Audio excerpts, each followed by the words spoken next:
சென்னை அண்ணா யூனிவர்சிட்டியில் குற்றச்செயலில் ஈடுபட்ட ஞானசேகரன் என்கிற இந்த நபர் தமிழ்நாட்டை ஆண்டுகிட்டு இருக்கிற திமுக கட்சியோட ஒன் ஆஃப் த உறுப்பினராக இருக்கார். இவர் சென்னையில் ஒரு பர்டிகுலராக ஒரு பகுதியில் பிரியாணி கடை நடத்திக்கிட்டு இருக்கார். பகலில் பிரியாணி கடை நடத்துவாப்பில், நைட்டில் அண்ணா யூனிவர்சிட்டியில் இந்த மாதிரி ஒரு குற்றச்செயலில் இவர் ஈடுபடுறாரு. இதுக்கு முன்னாடி 2011 குற்றச்செயலில் ஈடுபட்டார். ஸோ இதுக்காண்டி சென்னை காவல்துறை சைடு கைது செய்யப்பட்டிருக்காரு. ஆனால் தண்டனை பெருசாக இந்த ஞானசேகரனுக்கு கிடைக்கவே இல்லை. 2011 வெறும் ஃபைன் மட்டும்தான் கட்டிட்டு அசால்ட்டாக வெளியில் வந்துட்டார். ஸோ அதுக்கப்புறம் வழிப்பறி பண்ணியிருக்காரு, செயின் பறிப்பில் ஈடுபட்டிருக்காரு. ஸோ கிட்டத்தட்ட ஏகப்பட்ட பெண்கள்கிட்ட இவர் அபியூஸில் ஈடுபட்டிருக்காரு. ஆனால் முதல் தடவையாக ஒரு பொண்ணை பாலியல் வன்கொடுமை பண்ணது இதுதான் ஃபஸ்ட் டைம்னு காவல்துறை ரிப்போர்ட் சொல்லுது. அதே சமயம் குற்றச்செயலில் ஈடுபட்டது இவர் தான் அப்படின்னு தெரிஞ்சு இவரை கைது பண்ணியிருக்காங்க. அதுக்கப்புறம்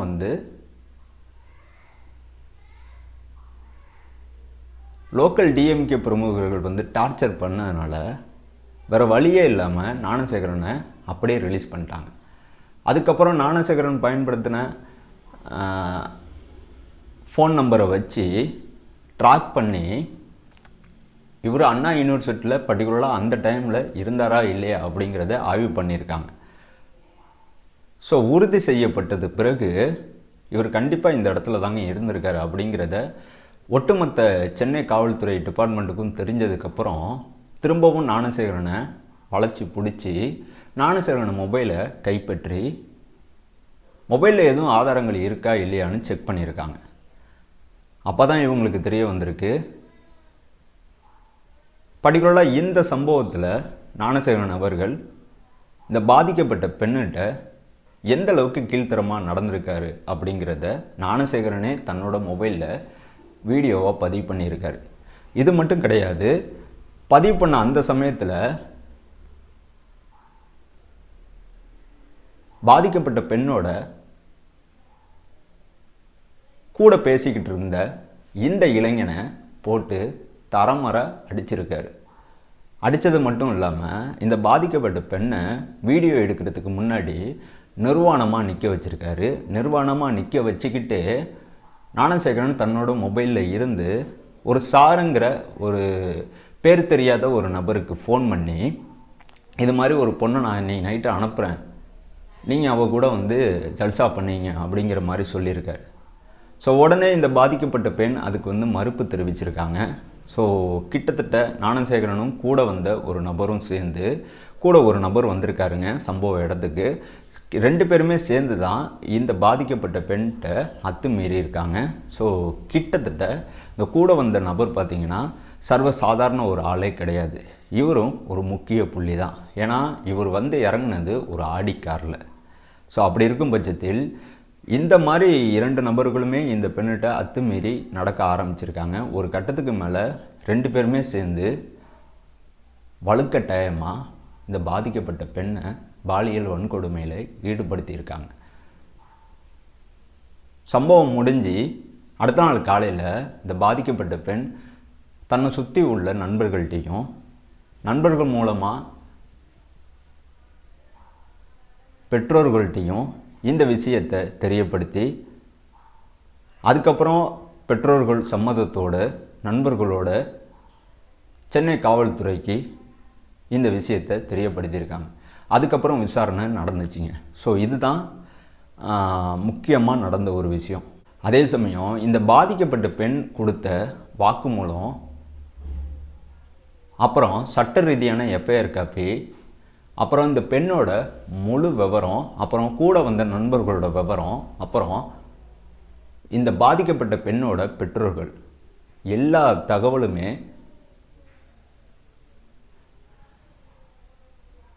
இந்த பெண் கம்ப்ளைண்ட் கொடுத்து கிட்டத்தட்ட 4 மணி நேரத்திலேயே சென்னை காவல்துறை மூலமாக லீக் ஆகிருக்கு. எப்படிங்க ஒரு எஃப்ஐஆர் காப்பி எப்படிங்க லீக் ஆகும்? எப்படிங்க லீக் ஆகும்? இது சட்டப்படி தப்பு இல்லையா? எப்படி இவங்க லீக் பண்ணலாம்? இந்த ஞானசேகரன் ஒரு குற்றவாளி. இந்த தருதலை டிஎம்கே கட்சியோட ஒன் ஆஃப் த உறுப்பினராக இருக்கார். ஒரே காரணத்தினால இவங்க ஆளுங்கட்சிக்கு ஆதரவாக ஒட்டுமொத்த காவல்துறையும் செயல்பட்டுருக்கா அப்படிங்கிற ஒரு கேள்வி அசால்ட்டாக எழும்புதுங்க. அதே சமயம் இங்கே நிறைய அரசியல்வாதிகள்கிட்ட வெள்ளை அறிக்கை கேட்டால் யாருமே கொடுக்கறதே கிடையாது. ஆனால் சாமானியன் மக்களோட வழக்கில் சம்மந்தப்பட்ட எஃப்ஐஆர் காப்பி மட்டும் அசால்ட்டாக வெளியில் வருது. இது எந்த விதத்தில் நியாயம்? இது சரியா? சட்ட ரீதியாக இது சரியா அப்படிங்கிறது தான் என்ன மாதிரி நிறைய பேர் கேட்குற ஒரு கேள்வியாக இருக்குது. அதே சமயம் இந்த குற்றச்செயலில் ஈடுபட்ட இந்த குற்றவாளிக்கு ஆதரவாக லோக்கல் டிஎம்கே பிரமுகர்கள் எல்லாருமே செயல்படுறாங்க. அது எப்படி ஒரு குற்றச்செயலில் ஈடுபட்ட நபருக்கு ஆதரவாக அந்த கட்சியை சேர்ந்த லோக்கல் விவிஐபிகள் எல்லாரும் உதவிக்கரம் நீட்டலாம்? இந்த கேஸ்லேருந்து இவனை காப்பாற்ற எப்படி முயற்சிகள் மேற்கொள்ளலாம்? இது ஏன் டிஎம்கே கட்சி தலைமை கண்டிக்கவே இல்லை? ஆனால் இந்த கட்சி கூட இந்த குற்றவாளி தொடர்பில் இருக்காரு அப்படிங்கிறத நான் சொல்லலை. கோட்பகுதி காவல்துறையே சொல்கிறாங்க. சென்னை காவல்துறை உயர் அதிகாரியே இப்போ தெரியப்படுத்தியிருக்காங்க. உண்மையிலே வன்மையாக கண்டிக்க வேண்டிய ஒரு விஷயத்தை ஆளுங்கட்சியாக இருக்கிற டிஎம்கே குற்றவாளிக்கு பாரபட்சம் காட்டுறது எந்த விதத்தில் சரி அப்படின்னு எனக்கு தெரியல. இந்த குற்றவாளிக்கு எதிராக இவங்க செயல்படுவாங்க, இந்த குற்றவாளியை கடுமையாக தண்டிப்பாங்க இந்த விஷயத்துக்காண்டி அப்படின்னு பார்த்தா அது அப்படியே உல்டாவாக இருக்குது. அதே போல் இந்த அண்ணா யூனிவர்சிட்டி குற்றச்செயலில் ஈடுபட்ட இந்த நபருக்கு ஆதரவாக டிஎம்கே வக்கீல்கள் ஒரு சில பேர் வாதாட முன் வருவாங்க அப்படிங்கிற மாதிரியும் தகவல் வந்திருக்கு. ஏன் இந்த குற்றவாளியை காப்பாற்ற இத்தனை பேர் இந்த கட்சியை சார்ந்தவங்க முயற்சி பண்ணுறாங்கன்னு யாராலுமே தெரிஞ்சிக்கவே முடியல, புரிஞ்சிக்கவே முடியல. ஒருவேளை இந்த கட்சியை சார்ந்த நபர்கள் யாராக இருந்தாலும் எந்த ஒரு குற்றச்செயலையும் அசால்ட்டாக ஈடுபடலாமா?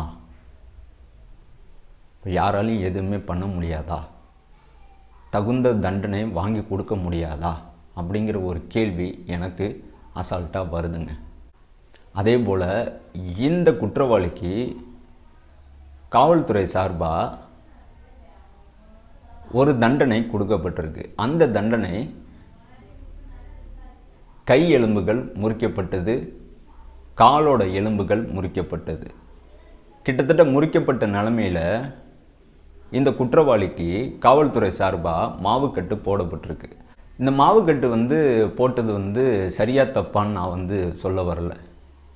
ஆனால் இந்த மாவுக்கட்டு உண்மையானதாக இருக்கும் பட்சத்தில் இந்த தண்டனை ரொம்ப ரொம்ப கம்மியானது தான்.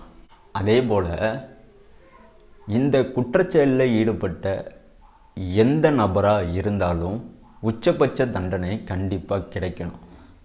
கிட்டத்தட்ட எப்படியாப்பட்ட ஒரு தண்டனை கிடைக்கணும்னா, என்னை பொறுத்த வரைக்கும் பாலியல் வன்கொடுமையில் ஈடுபடுற எந்த தரப்பு கட்சியை சேர்ந்த நபராக இருந்தாலும் சரி, சாமானியன் மக்களாக இருந்தாலும் சரி, ஏன் விவிஐபியாக இருந்தாலும் சரி, யாராக இருந்தாலும் சரி, அந்த நபரோட உயிர் நாடியாக இருக்கிற அந்த பகுதியை சேதப்படுத்தணும், முடிஞ்ச அளவுக்கு சேதப்படுத்தணும். உயிர் நாடி இருந்தால் மட்டும்தானே இந்த மாதிரி பண்ண முடியும். உயிர் நாடியே சேதம் அடைஞ்சிட்டா இந்த மாதிரி பண்ணவே முடியாதுல்ல. அதே சமயம் உயிர் நாடியை முடிஞ்ச அளவுக்கு காயடிக்கப்படணும். காயடிக்கப்பட்டால் மட்டும்தான் இந்த மாதிரி செயலில் ஈடுபட முயற்சி பண்ணுறவங்க கண்டிப்பாக பயந்து ஈடுபடாமல் ஒதுங்கியே இருப்பாங்க. ஸோ தமிழ்நாடு கவர்மெண்ட் பொறுத்த வரைக்கும் இந்த குற்றச்செயலில் சரியான ஒரு தண்டனையை இந்த குற்றவாளிக்கு வாங்கி கொடுப்பாங்க. அதே சமயம் பாதிக்கப்பட்ட பெண்ணுக்கு உரிய பாதுகாப்பு அளித்து சரியான ஒரு நியாயத்தை இந்த பெண்மணிக்கும் இனி வரும் காலங்களில் இந்த மாதிரி ஒரு செயல்கள் தமிழ்நாட்டில் எந்த ஒரு மூலையிலும் நடக்காத அளவுக்கு சட்ட ரீதியான ஒரு அணுகுமுறையை தமிழ்நாடு கவர்மெண்ட்டு எடுப்பாங்க அப்படிங்கிறது நான் எதிர்பார்க்குற ஒரு விஷயமா இருக்குது. அதே சமயம் இந்த எஃப்ஐஆர் காப்பி லீக் ஆனது எப்படி அப்படிங்கிறத கவர்மெண்ட் சைட்லேருந்து துரிதமாக விசாரித்து காவல்துறை உதவியோட இந்த எஃப்ஐஆர் காப்பி லீக் பண்ண அந்த நபர் யாராக இருந்தாலும் தகுந்த நடவடிக்கை எடுத்தே ஆகணுங்கிறது எல்லாரோட எதிர்பார்ப்பாக இருக்குது. ஏன்னா ஒரு எஃப்ஐஆர் காப்பி அசால்ட்டாலாம் லீக்கே ஆகாது. இதில் ஏதோ உள்குத்து இருக்குது, இதில் ஏதோ ஒரு விஷயம் இடிக்குது. அதே சமயம் இந்த ஞானசேகரன் இந்த பாதிக்கப்பட்ட பெண்ணை மிரட்டுறப்ப கூட வந்த அந்த நபர் யார், ஆடிக்காரில் வந்த அந்த நபர் யார் அப்படிங்கிறதையும் விசாரிக்கணும். அதே சமயம் ஞானசேகரன்கிட்ட ஃபோனில் பேசின அந்த சார் யார். அதே சமயம் ஞானசேகரன் இந்த மாதிரி ஏகப்பட்ட தடவை குற்றச்செயலில் ஈடுபட்டிருக்காரு. முதல் தடவையாக பாலியல் வன்கொடுமையில் இப்போ தான் ஈடுபட ஆரம்பிச்சிருக்காரு. ஸோ கிட்டத்தட்ட இதெல்லாம் மனசில் வச்சுக்கிட்டு சென்னை உயர் நீதிமன்றம் இந்த ஞானசேகரனுக்கு முடிஞ்ச அளவுக்கு சட்ட ரீதியான உச்சபட்ச தண்டனையை கண்டிப்பாக வழங்கும் அப்படிங்கிறது என்னோட நம்பிக்கையாக இருக்குது. இந்த ஞானசேகரனுக்கு நான் சொன்ன தண்டனை கிடைச்சா சந்தோஷப்படுற ஆள் நானாக தான் இருப்பேன். அதே சமயம் இப்படியாப்பட்ட ஒரு குற்றச்செயலில் ஈடுபட்ட இந்த நபருக்கு எதிராக இப்போ மனித உரிமை கண்டனம் தெரிவிச்சிருக்காங்க. கண்டனம் தெரிவித்தது மட்டும் இல்லாமல் எஃப்ஐஆர் காப்பி எப்படி லீக் ஆனிச்சுன்னு கேள்வியும் கேட்டிருக்காங்க. அதே போல் நீதிமன்றத்துக்கு ஒரு கோரிக்கை வச்சுருக்காங்க. அது என்னன்னா, இந்த நபர் ஆல்ரெடி நிறைய தப்புகள் பண்ணியிருக்காரு, ஏகப்பட்ட குற்றச்செயலில் ஈடுபட்டிருக்காரு. ஸோ கிட்டத்தட்ட இந்த மாதிரி ஒரு நபர் சொசைட்டியில் வாழ்கிறதுக்கு தகுதியற்றவர் அப்படிங்கிறத இவங்க சுட்டி காட்டி இந்த நபருக்கு இந்த குற்றத்தில் ஈடுபட்டதுக்கும் இதுக்கு முன்னாடி குற்றச்செயலில் ஈடுபட்டதுக்கும் சேர்த்து முழுமையான ஆயுள் தண்டனை கிடைக்கணும், அப்படி இல்லைன்னா மரண ரீதியான தண்டனை கிடைக்கணும் அப்படிங்கிற மாதிரி மனித உரிமை ஆணையம் ரிக்வெஸ்டாக சென்னை உயர்நீதிமன்றத்துக்கு ஒரு கோரிக்கை வச்சுருக்காங்க. ஒட்டுமொத்த தமிழ்நாட்டு மக்களோட கோரிக்கையாகவே இருக்குங்க.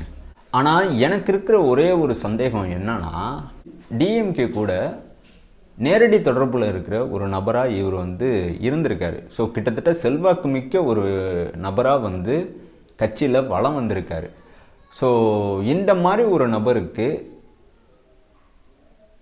டிஎம்கே கட்சி தலைமை உறுதுணையாக போகுமா இல்லை எதிராக நிற்குமா அப்படிங்கிறதான் நான் பெருசாக எதிர்பார்க்குறேன்.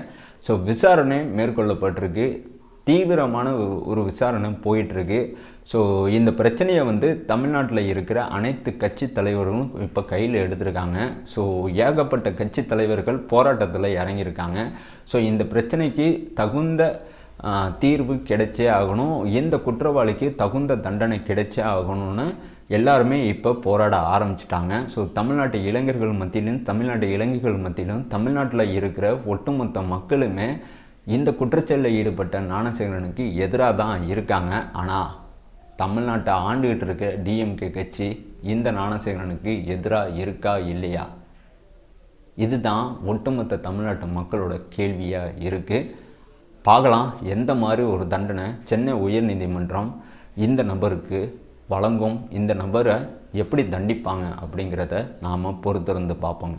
ஓகேங்களா? இதை பற்றி உங்களோட கருத்துக்கள் எதுவாக இருந்தாலும் தாராளமாக சொல்லலாம். உங்களோட கருத்துக்கள் வரவேற்கப்படுகிறது. அதே சமயம் இந்த வீடியோ உங்களுக்கு பிடிச்சிருந்துச்சுன்னா கண்டிப்பாக நிறைய பேத்துக்கு ஷேர் பண்ணுங்கள். வீடியோ பிடிச்சிருந்தா மட்டும் சேனலுக்கு ஒரு சப்ஸ்கிரைப் பண்ணுங்கள்.